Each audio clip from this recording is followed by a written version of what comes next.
दिसंबर में जो हमारा प्रोग्राम हुआ है उसका कुछ गाना स्टेज शो जो सब हुआ है, कार्यक्रम हुआ है, उसका वीडियो आज आप सबको दिखाने वाले हैं। आपको वीडियो पसंद आए तो वीडियो को लाइक, सब्सक्राइब, शेयर करना और इस चैनल को सपोर्ट करना। तो इस कार्यक्रम में दोस्तों बहुत सारे सिंगर मौजूद रहे हैं, जो कि उसके बारे में, सिंगर के बारे में हमारे भाई यश मौर्य आपको बताएंगे। कौन कौन कैसे क्या है उसके बारे में थोड़ा सा ये बताएंगे और इसके बाद हम आपको इस सीज़न का सारा वीडियो आपको दिखाएंगे। हेलो दोस्तों, जय जय श्री राम। आप सभी को सादर प्रणाम। जय श्री राम। मैं आपका छोटा भाई सिंगर यश मौर्य आप सभी के बीच में अपने कार्यक्रमों की कुछ झलक पेश करना चाहूँगा। अच्छा लगे तो आप सभी से आशीर्वाद की कामना है। आप सभी ने पूरे सीज़न भर हमें बहुत सपोर्ट किया, प्यार दुलार आशीर्वाद दिया। हमारे फेसबुक पेज पे मौर्यवंशी यश मौर्य नाम से हमारा पेज है और हमारे यूट्यूब चैनल को सपोर्ट करिए।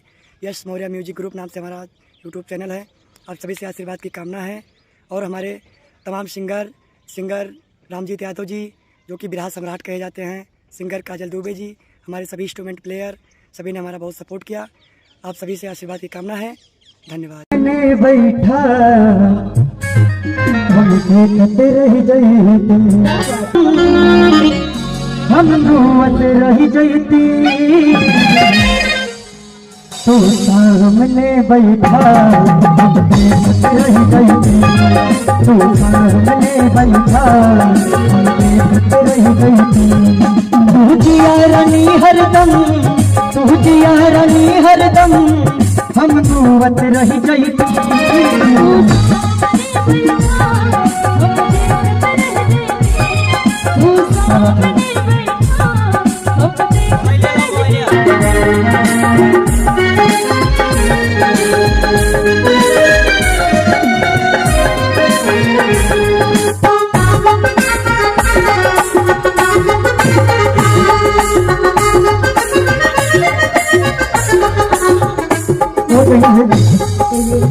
पढ़ने के लागे लू जब पहने लू सूट तू,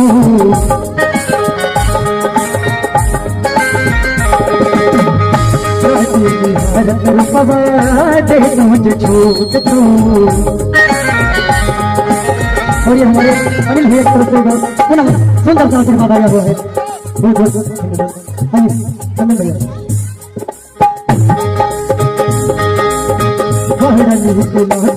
जब पहले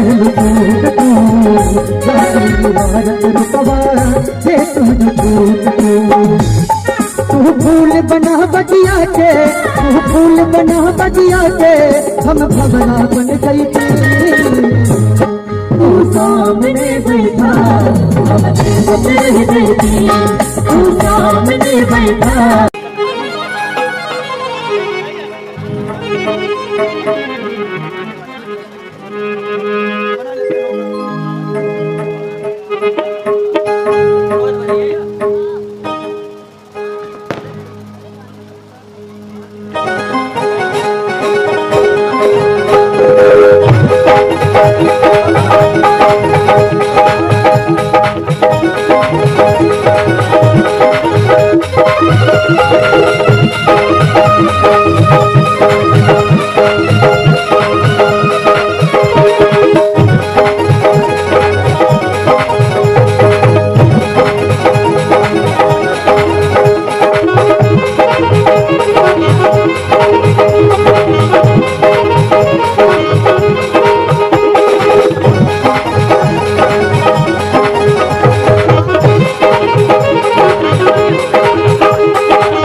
कि बाली बलिया से चाहिए ए हमारे राजा जी, कि लहंगा लखनऊ पहनी चटकदार राजा जी, कि लहंगा लखनऊ पहनी चटकदार राजा जी। एक आदमी कमाने के लिए परदेश जाता है अम्मा, सुनिएगा, और जब लौटता है तो फोन पे उनकी जो धर्म पत्नी बड़ी सुंदर सी डिमांड कर रही है कि बाली बलिया से चाहिए ए हमारे राजा जी, बाली बलिया से चाहिए ए हमारे राजा जी, लहंगा लखनऊ पहने चटकदार राजा जी, लहंगा लखनऊ पहने चटकदार राजा जी, बाली बलिया से चाहिए ए हमारे राजा जी, बाली बलिया से चाहिए ए हमारे राजा जी।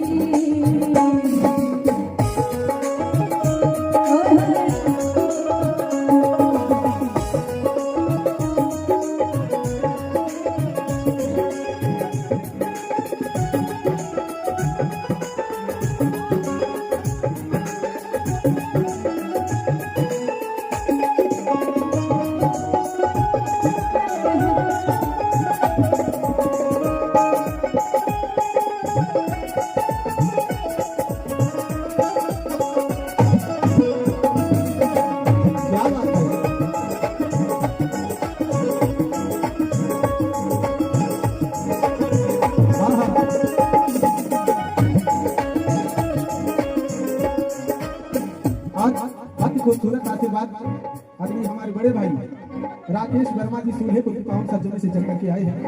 101 रुपए का सुंदर सा प्यार भरा आशीर्वाद बहुत बहुत स्वागत वंदन अभिनंदन करना चाहूंगा, जिन्होंने हम कलाकार के पहुंचते ही पूरे मान सम्मान के साथ सेवा में लगे आदरणीय चाचा जी डॉक्टर अनिल कुमार वर्मा जी को इस मंच के माध्यम से स्वागत करता हूं, वंदन करता हूं, अभिनंदन करता हूं। आदरणीय श्रीमान अनिल कुमार पाल जी बहुत बहुत स्वागत वंदन अभिनंदन करते हैं, प्रणाम करते हैं। और रामजी भैया हमारे शुरू के हमारे साथी कलाकार हमारे अग्रज हैं सुधीर दुबे जी का भी आगमन हुआ है।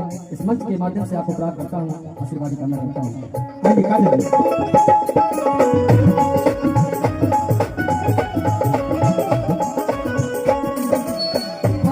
बड़ी सुंदर सी लाइन में कहता है छपरा के ठाकर बनवार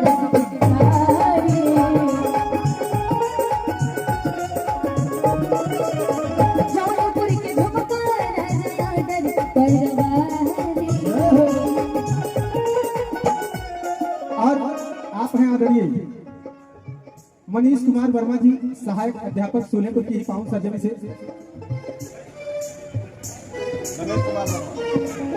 आदरणीय श्रीमान रमेश कुमार वर्मा जी सहायक अध्यापक महोदय बहुत बहुत स्वागत वंदन अभिनंदन। रुदौली पुनः स्वागत वंदन अभिनंदन करते हैं। ये सब का सुंदर सा आशीर्वाद। आइए काजल और कि छपरा के ठाकर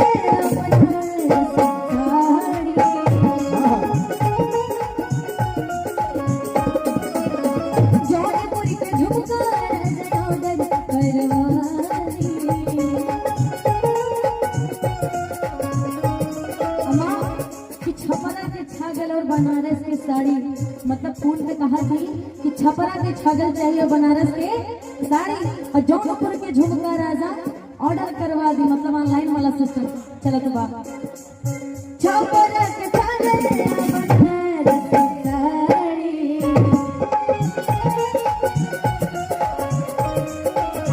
जौनपुर के झुमका राजा ऑर्डर करवा दी।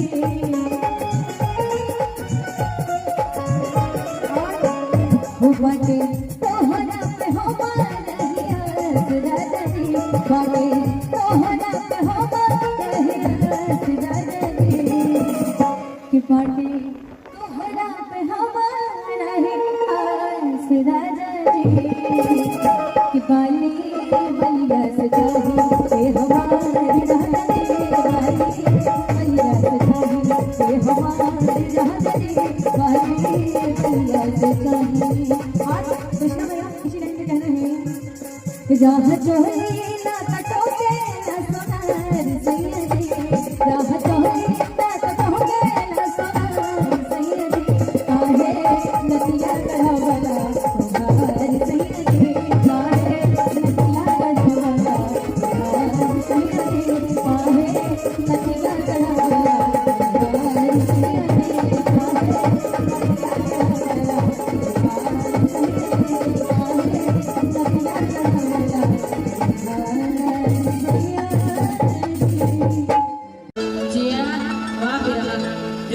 का दर्द है, क्योंकि जो दिन मैंने देखा है वो शायद किसी ने नहीं देखा होगा। बचपन में मेरे माता पिता मुझको छोड़कर चले गए और आप लोगों का सहारा मिला, मुझको किनारा मिला। अरे बेटवा के अपने माई चरनिया में बसाइला, यतने अरजिया बाटे गीतिया सजाइला। आइए कहना है, अच्छा लगे तो रुपया पैसा मत दीजिएगा, ताली बजा दीजिएगा, हम समझ जाएंगे कि मेरा यहाँ तक आना सार्थक हो गया। कि बेटवा के अपने माई चरनिया में बसाइला, अरे बेटवा के अपने माई चरनिया में बसाइला, अरे जीवयत में हमलो गीतिया सजाइला, अरे जीवयत में हमलो गीतिया सजाइला। बेटवा के अपने माई बजाऊंगा, रुक जाओ, बजाऊंगा, एक बार तालियां बजा दीजिएगा आप लोग। अरे बेटवा के अपने माई चरनिया में बसाइला, और जीवयत में माई गीतिया सजाइला, अरे जीवयत में माई गीतिया सजाइला।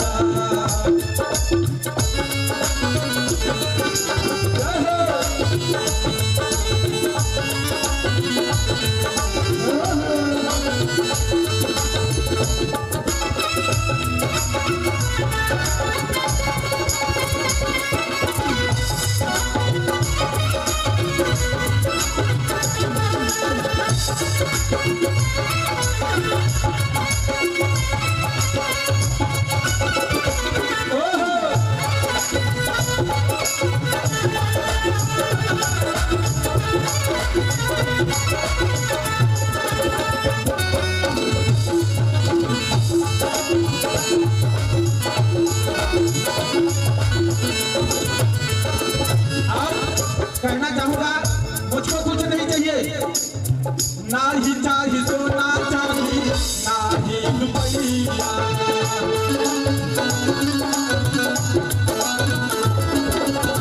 ना ही चाहिए धन दौलत सोना भैया,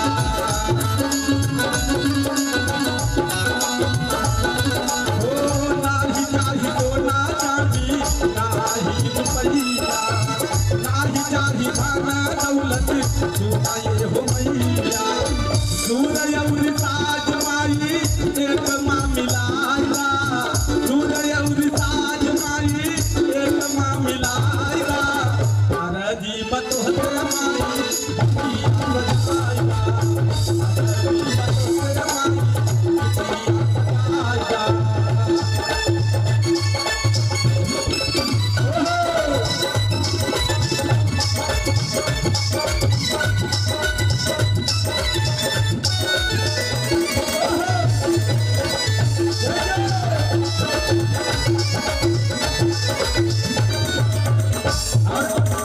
अगली लाइन के माध्यम से कहना चाहूंगा, जे करा पे पढ़ कर माई तो हरो नजरिया,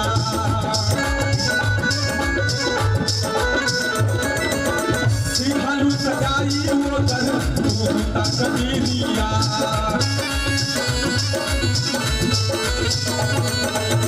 जे करा पे पढ़ कर माई तो हरो नजरिया, सिंहालू सजाई तू कथा कबीरिया। राम जी के भी माई सपना सजाएगा, राम जी के काजल अरविंद सपना सजाएगा, सारा जीवयत में माई गीतिया सजाएगा, सारा जीवयत में माई गीतिया सजाएगा। बेटा बाटे जा नदी में बताएगा, बेटा बाटे जा नदी में बताएगा,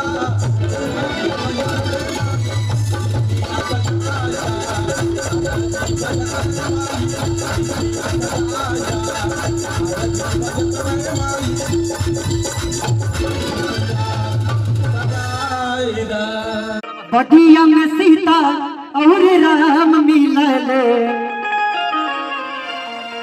जवना बगिया में सीता और राम मिलल, ऐसे लागे लागी हवा चार धाम मिला ले, ऐसे लागे लागी हवा चार धाम मिला ले, कहवा अहति शक्ति करुणा निधान मिला ले, कहवा अहति शक्ति करुणा निधान मिला ले, ऐसे लागे लागी हवा चार धाम मिला ले, ऐसे लागे लागी हवा चार धाम मिला ले।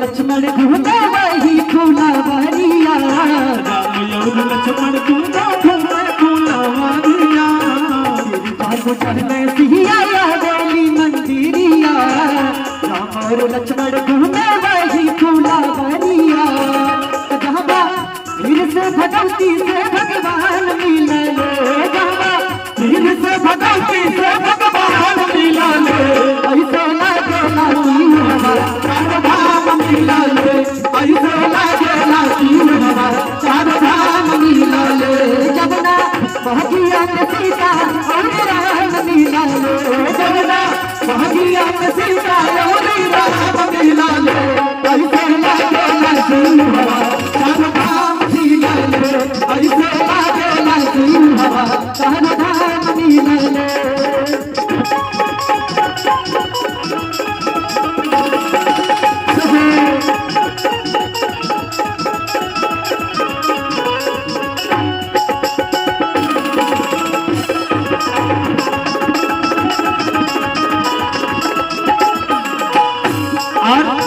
काफी खूबसूरत आशीर्वाद आदरणीय सुनील दुबे जी, आपकी तरफ से 100 रुपए का सुंदर सा आशीर्वाद स्वागत बंदन अभिनंदन है। आइए। निर्घात राम जी जनता सुकुमारी, निर्घात राम जी जनता सुकुमारी, नयन उपवना भैले कारी,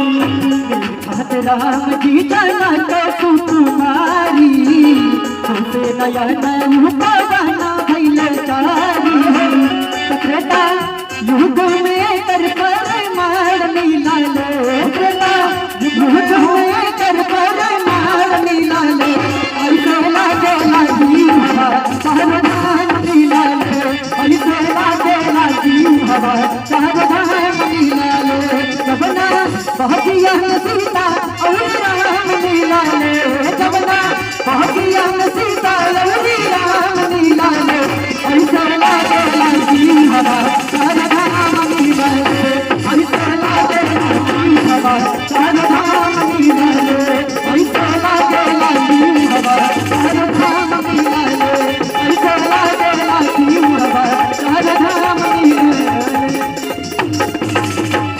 बोलिए श्री हरि रामचंद्र जी महाराज की जय। अच्छा लगा हो तो एक बार जोरदार तालियां चाहूंगा आप सभी से, मीठी मीठी तालियां हो जाए। और